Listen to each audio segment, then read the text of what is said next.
फाजिल और मैं एक सुराख के पीछे हैं, जल्द सब सामने आ जाएगा।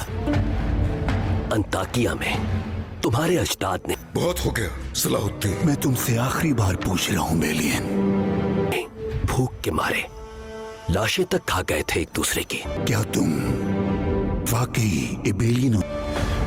तफ्तीश मुकम्मल हो चुकी है वजीर शाहवार। यरूशलेम छोड़ दोगे? महमूद है, इस मामले में जरूर कोई साजिश है। तमाम शवाहिद और गवाह इसी तरफ इशारा करते हैं कि कातिल तुम्हारा मुशीर बखूबी जानता है। अस्सलाम वालेकुम।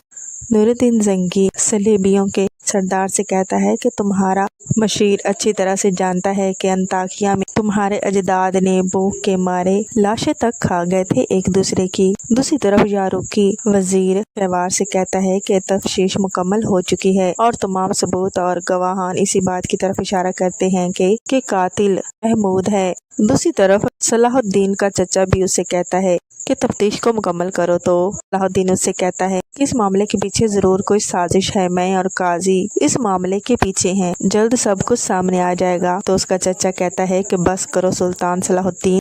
दूसरी तरफ बेलियन को एक खत मिलता है जिसमें पूछा जाता है कि मैं तुमसे आखिरी बार पूछ रहा हूँ बेलियन, बेलियन और यरूशलेम छोड़ दोगे? क्या होने वाला है आगे जानने के लिए बने रहें चैनल के साथ। चैनल को कर दे सब्सक्राइब, बेल आइकन को जरूर प्रेस करें, लाइक करें, शेयर करें और अपने प्यारे प्यारे कमेंट जरूर दीजिए। अल्लाह।